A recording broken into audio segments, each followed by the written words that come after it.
A cultura informa. Opinião.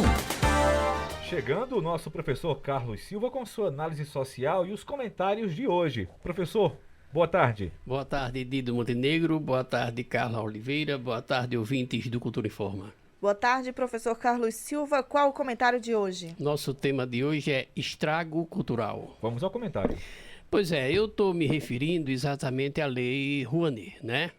Essa Lei Rouanet que durante a campanha para a presidência da República, não só Bolsonaro como os seus apoiadores imaginavam, né, que entendiam que a Lei Rouanet era um instrumento de esquerda criado pelo governo Lula. Na realidade, ela foi criada no governo Collor, através da Lei 8.303, né, em 91, e ela tem esse nome Rouanet exatamente pelo fato do secretário de Cultura da época chamar-se Sérgio Paulo Rouanet, não é?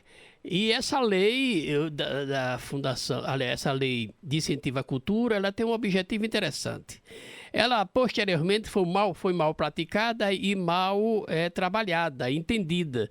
Ela não é uma lei para patrocinar produtos, ela é uma lei para patrocinar cultura, não é? Mas o produto dos patrocinadores tornaram-se necessariamente alvos de marketing durante os shows, durante os acontecimentos festivos que existem. E outra coisa interessante é que a partir daí as empresas, achando-se dona do processo, eles resolveram ser dono do show, ou seja, estabelecer regras comerciais na relação artista e festividade e governo federal. O que Bolsonaro vem, então, faz uma mudança radical na lei da incentivo à cultura, transformando ela num desastre cultural, né? Num estrago cultural absurdo. Para vocês terem ideia, ele nivelou por baixo, ele banalizou a cultura, ele não tem ideia do que é a cultura, do que representa a cultura no mundo, principalmente no Brasil. No mundo, segundo o Banco Mundial, representa 7 a 8% do PIB mundial. No Brasil, chega a 3 a 4% do PIB brasileiro. E aí você tem o quê? Foi alterado o cachê. Veja que loucura. Primeiro, não é o dinheiro de governo, tá certo? É preciso entender, não é dinheiro público, é dinheiro privado, que antes de ir para o governo, ele é direcionado para incentivar e para bancar a produção, as várias produções culturais. E quando diz bancar, ao mesmo tempo que ele está bancando, ele está gerando empregabilidade, desenvolvimento cultural e ao mesmo tempo vendendo o seu produto. Então não há nem sequer uma doação, é uma espécie de obrigação funcional das empresas. Então não é o dinheiro público. Então não cabe ao governo federal, ao Ministério da Cultura, ditar regras específicas. O que ele tem que fazer é uma composição de comissão como era antes, para analisar o conteúdo cultural. Apenas analisar no sentido de atender o que edital trabalha. Agora, você interferir, por exemplo, no cachê. O cachê de 45 mil, o teto, ele vai para 3 mil, cai para 3 mil. Mas você está pensando que é o cachê dos grandes artistas? Não. É do cantor, do artista iniciante. Então ele banalizou. Como é que você pode admitir, dar valor a cachê? O cachê não se estabelece através de uma intenção, é através do valor da arte daquele artista. Por exemplo, você tem artista que durante toda a sua vida nunca precisou de Lei Rouanet, por exemplo, o caso de Djavan. E se ele resolvesse usar a Lei Rouanet, ele seria principiante? Imagino que seria de um Jacques Pandeiro, de um Jacinto Silva, de Luiz Gonzaga, hoje, né, com o atual Ministério da Cultura, né? Outra coisa absurda com relação à cultura foi exatamente diminuir drasticamente os musicais, os grandes eventos cênicos de cultura, como peças teatrais, musicais, de 1 milhão caiu para 500 mil. Ora, um técnico, né, um músico, 3 mil é quem ganha um músico, né? 2 mil, isso dependendo do volume do projeto da Lei Rouanet, não é? Então a Lei Rouanet sofreu um baque, não é? Sofreu uma loucura. Ela estabeleceu Regra, por exemplo, de arte sacra. Qual a ideia do governo de separar a arte sacra, dar um caminho, um norte? É para fomentar exatamente os projetos religiosos, não é? Então, ali vai se ter aí um fomento interessante para as igrejas, para o meio religioso. Agora, transformar a lei da cultura em uma ditadura funcional cultural, isso é um absurdo. Por exemplo, antes o Conselho definia a legalidade técnica do projeto. Hoje, quem decide, através dessa alteração, é o presidente do Ministério da Cultura, é o secretário, é o ministro, que é o caso agora, Mário Frias. É ele que, segundo seus princípios e valores, vai estabelecer o que é arte e o que não é arte, sem entender de arte. Isso é que é triste, né? Entender de arte não é você gostar de alguma coisa, mas entender a complexidade técnica, entender a intenção, entender a expressão do artista e o valor daquilo com relação à sociedade e, consequentemente, à humanidade. Então, a Lei Rouanet é preciso que os artistas, né, eles até acho que vai haver uma reviravolta, vai haver um movimento qualquer, porque do jeito que está, banalizou a lei, transformou a cultura em um objeto muito simplista, de como 50, 30 anos atrás. Não percebeu a cultura quanto investimento, né, quanto produto econômico. Não se tem ideia da quantidade de pessoas, direta e indiretamente, que são usadas para produzir um show, produzir um evento. Antigamente, você fazia um evento simplista com um trio, né? Hoje, os eventos requerem engenharia de som, requer designer, requer o pessoal da tecnologia de informática, requer o pessoal de marketing, requer toda uma estrutura visual com qualidade do produto. Então, a Lei Rouanet sofreu um baque, um estrago muito grande diante dessas alterações que o governo resolveu fazer de maneira instintiva e de maneira absurdamente louca, porque imaginava que a Lei Rouanet era um instrumento de esquerda quando foi um instrumento necessário de direita. Era isso que tínhamos que passar para o ouvinte do Cultura em Foco.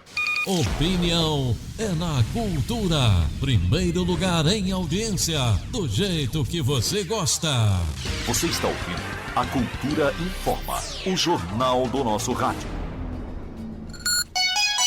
Agora, 1h45. Faltam 15 para as 2. Enquanto o professor falava, né, trazia esse comentário, essas ponderações sobre as novas leis, as novas, digamos, diretrizes, vou usar esse termo aqui, da Lei Rouanet, as mudanças. Eu li aqui o site aqui do governo federal, que é o gov.br, e aí falando justamente dessas mudanças. No primeiro parágrafo diz assim: dentre as principais mudanças, a nova lei traz atualizações que atendem os valores de mercado, a redução do teto de 1 milhão para 500 mil, o novo teto aqui de artistas será de R$ 3.000 para cada projeto aprovado, e o novo valor de aluguel de teatro será de 10 mil. Com isso, terá maior atratividade aos patrocinadores dos projetos culturais, o que deverá ampliar o número de projetos com efetiva captação para sua realização, e o mesmo patrocinador somente poderá financiar o mesmo proponente por 2 vezes, ou seja, o mesmo idealizador de um projeto. Então, professor, a gente percebe assim, de acordo com o que está aqui no site do governo federal, é como se pegasse os montantes e espalhasse para mais pessoas. Porém, tem a questão justamente que tem produções que são super caras. Mas ele colocou cabresto uma coisa que o governo não tem poder. Por exemplo, eu sou empresário. Eu posso patrocinar quantos eventos eu quiser. É o meu dinheiro. Uhum. Você não vai ao governo captar recursos. Existe o recurso 3% do Fundo Nacional, mas você vai à empresa. O empresário vai patrocinar aquilo que ele pode. Não, eu quero 3 projetos. Eu posso patrocinar 5 cantores de diferentes linhas, de gêneros. Então, esse cabresto que está errado, ele não liberou. A arte não ficou livre, ele amarrou. Ele ditou normas. Veja, isso é o puro que ele chama de totalitariedade de um comunismo. Ele está interferindo diretamente na política econômica de uma cultura que deve ser livre. Ela tem que ter o teto. O governo não pode definir teto. Por quê? Porque o dinheiro não é do cofre do governo. Essa é a questão. Esse dinheiro não sai do governo, sai do empresário, que quando, por exemplo, ele vai recolher 3 milhões. Antes de recolher, ele automaticamente faz o desvio para aquele projeto e recolhe o resto, mas é dele ainda. Então você vai perder a noção do que é privado e do que é público. Não é? Então a lei é para patrocinar, oferece, veja, se fosse o governo federal que tivesse bancando tudo, eu admitiria que ele colocasse tetos e, consequentemente, o artista poderia usar o sistema privado, o mercado, para dar apoio. Mas não. O dinheiro sai do patrocinador. Então ele colocou um cabresto, ele ditou uma regra que não tem sentido. Essa não é a função da Lei Rouanet. Mandar aqui os abraços para os ouvintes que já estão conosco aqui no nosso WhatsApp, não é, Carla? Tem também o pessoal do Facebook, mas tem muita mensagem no WhatsApp. Tem sim, muita mensagem. Inclusive, Paulo Sérgio mandou aqui: parabéns, professor. A Lei Rouanet foi criada para fomentar a cultura e não patrocinar apenas alguns artistas que faziam parte de um grupo seleto e não atendia a maioria. Não, nunca foi grupo seleto. Né? Isso é conversa para boi dormir. O que existe é a complexidade técnica no preenchimento do edital. Caberia aos municípios ter uma secretaria de cultura com um birô técnico para produzir o material técnico. Porque você não vai pegar azulão e dizer que faz um projeto. Ele não tem condição, né, no sentido de preencher os formulários.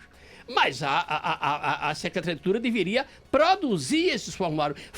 A Lei Rouanet nunca proibiu nem impediu nenhum artista de ter apoio. O que houve, aí sim, houve um separatismo natural diante da burocracia, da técnica do edital ao preencher.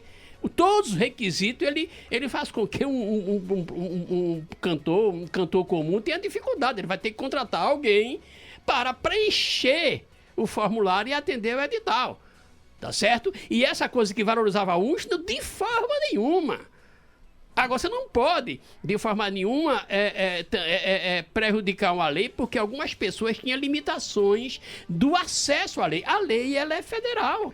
Para o nosso São João, nosso carnaval é bancado pela Lei Rouanet, né? Agora, o que é que tem que ter? Flexibilização no preenchimento, aí facilitar. Digamos, Caruaru, em cada 10 artistas Caruaru, eu acredito que 9 têm dificuldade de preencher.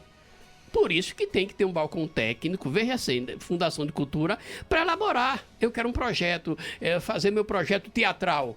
Sabe, é complicado o edital em si, entender o edital. Então faltou somente isso, mas a Lei Rouanet, aliás, a Lei Rouanet nunca privilegiou. A Lei Rouanet, pelo contrário.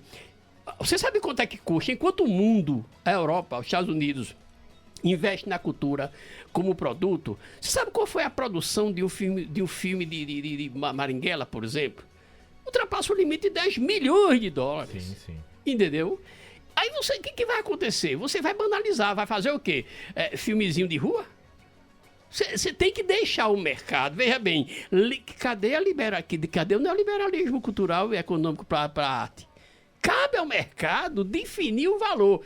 Cabe ao governo preparar e entender tecnicamente aquele projeto, se ele se enquadra dentro do edital criado pela Ministério da Cultura. E outra, não deveria ter tomado uma posição de alteração sem uma conversa com a classe artística, sem discutir qual é o melhor caminho. Se o ouvinte diz que privilegiava, por que o governo não fez um debate nacional com todas as classes para discutir qual é o melhor caminho, não é? Vou mandar aqui um abraço. É um pouquinho fora do tema, mas a gente vai trazer aqui a mensagem do nosso Índio Agagiani. Boa tarde a todos. Índio, vou tentar aqui ver se eu consigo interpretar direitinho aqui a tua mensagem, tá? Boa tarde a todos. Estamos no Caiucá. Professor, como falar de socialismo se o governador de Pernambuco não quer dar aumento aos professores? Isso é socialismo? Primeiro, eu queria que você dissesse o seguinte: nunca foi e nunca será o socialismo, tá certo? É outra história. Eu estou falando socialismo quanto ideologia e não como atitude. E o que o governo federal fez com esse salário do professor, do piso? Primeiro piso salarial foi criado exatamente em 2008 pelo governo Lula, Vamos começando por aí.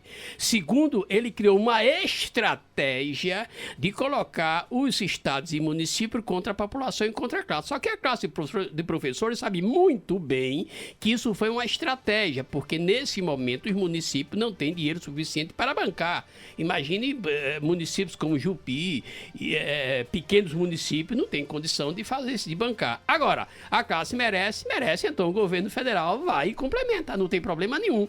Afinal de contas, a educação é direito de todos e dever dos estados. Tem mais mensagens, Carla, aí no nosso WhatsApp? Tem sim, Arnaldo Silva, boa tarde a todos. Deste horário líder de audiência. Está ótimo para o porte deste horário. Os apresentadores, parabéns, minhas lembranças ao professor. Estamos no melhor horário. Muito obrigado, então, pela parte que nos toca, né, Carla? E o Bernon Anthony, Jéssica Santos e Arnaldo Silva do Vassoural na sintonia. Muito obrigada a vocês. Obrigado pela audiência, esse pessoal todo. Um abraço aqui ao Jailton Arruda, acompanhando a gente. Fez aqui uma ponderação também em relação aqui à Lei Rouanet. Segundo ele, durante os governos do PT, a lei beneficiava artistas grandes como Ivete Sangalo, financiava artistas sem conteúdos, né, como alguns, sem conteúdo nenhum. Bom, aí vou deixar o professor comentar. Agora, julgar o que tem conteúdo e o que não tem, isso é bem relativo, né? Primeiro, a lei nunca pertenceu ao PT. O governo não tem o poder de definir nada. Ele simplesmente analisava um projeto técnico como qualquer outro projeto. Ivete Sangalo, você dizer que Ivete Sangalo não tem conteúdo? É outra história. Eu posso não gostar do gênero, eu posso não gostar dela. Mas ela gera o quê? Qual é o... Vamos lá. Ivete Sangalo hoje é uma indústria. É uma grande empresa. Não é? É preciso entender o seguinte: a Lei Rouanet, gente, não é um instrumento de governo que o governo determina sobre. Agora sim, agora virou um instrumento ideológico, um instrumento político, onde quem determina o cachê agora é imagine, e se o empresário achar, não, você merece mais do que 3 mil, aí não vai poder pagar? Como é que fica? Claro que essa lei foi totalmente mal elaborada, essa alteração. Ainda segundo Jailton, a lei agora está beneficiando quem realmente tem conteúdo, inclusive igrejas, artistas pequenos que precisam desses aporte. Quando essas pessoas dizem precisam, você leu aonde que essas pessoas não eram atendidas? A igreja, o que é conteúdo bom, o que é conteúdo ruim? Por exemplo, eu posso não gostar de rap, mas eu não posso deixar de entender que é uma expressão social, que é uma expressão de momento. O que é o forró tradicional, o forró raiz e o forró urbano? É feita a tapioca tradicional com coco e a tapioca urbana, que é uma tapioca estilizada, que se coloca carne, se coloca tudo. Você tem que analisar os valores no seu tempo e espaço. Um dia Luiz Gonzaga foi taxado de que não tinha voz e não ia nunca fazer sucesso, porque era preto, nordestino e feio. E aí, o que deu? Jacques do Pandeiro. Então, é preciso entender que vocês colocam uma coisa no achismo, de uma loucura emocional absurda, sem nenhuma fundamentação. Lei Rouanet. Vocês imaginavam até que a Lei Rouanet foi criada pelo PT. Não, foi criada por Fernando Collor de Mello. E foi interessante. Veja que coisa impressionante. Muito interessante. Agora, se você disser o acesso à elaboração de projetos é complicado, vai ter mais acesso àquele que tem melhor consultoria. É essa flexibilização que tem que existir. Ou seja, você é um cantor aqui de um bairro, você quer pela Lei Rouanet, vai à prefeitura, da Secretaria de Cultura oferece um técnico que vai preencher o seu projeto e vai enviar. Se for aprovado, ele tá tudo bem. Tem mais mensagens aqui. Neirã Mota na sintonia, muito obrigada. O Ellison, ele fala sobre outro assunto aqui, fugindo desse tema, mas eu vou trazer a pergunta. Boa tarde, professor. Em relação a esse cartão que o presidente tem para estourar e queimar nosso dinheiro. Eu vou aproveitar e também, incidentalmente, colocar outro assunto de origem municipal, de cunho municipal. O cartão corporativo, que deveria ser extremamente liberado para a sociedade e ter transparência, porque eu preciso saber quanto é que o presidente está gastando com o nosso recurso, com o meu tributo. Mas é sigiloso, por 29 milhões. Isso significa você ter um gasto dia, sabe, aproximadamente de 400 mil. Tem alguma coisa errada você gastar 29 milhões de reais no mês ou em determinado período. E agora você tem a criação do cartão corporativo municipal, né, para os vereadores ter um valor acima para fins de de justificativa social. Eu acho que ele representa uma desnecessidade, não tem sentido. Qual a função do legislador municipal? A função do legislador municipal são 4 principais: legislar, atender às comunidades, né, fiscalizar. Agora tem muito vereador que pensa que fiscalizar, sabe o que é?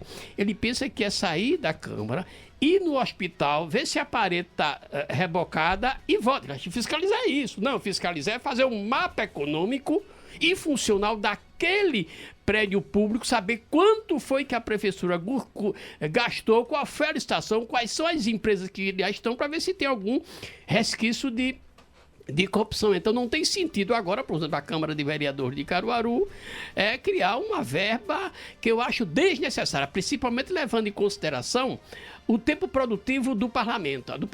O tempo produtivo de um parlamentar, dia é 3 horas apenas. Isso porque ele não tem uma carga horária de 8 horas de serviço, não tem. E ele tem liberdade para ter outras funções econômicas, sociais. Ele pode ter um negócio, né? Ele pode ter alguma coisa. Então, de repente, você coloca um cartão corporativo para o cara ter despesa com o quê? Com carro para levar alguém para o hospital, para dar uma cesta básica. Isso não é papel de vereador, isso é caridade, isso não é justiça social. Ele tem que pegar aquela pessoa que está necessitada e colocar no fundo de assistência social da Secretaria de Ação Social do município, verificar se ela está dentro de algum benefício, tá certo? Federal, estadual ou municipal, mas bancar você pode até fazer um favor pessoal. Agora, você não pode ter uma verba direcionada nesse sentido.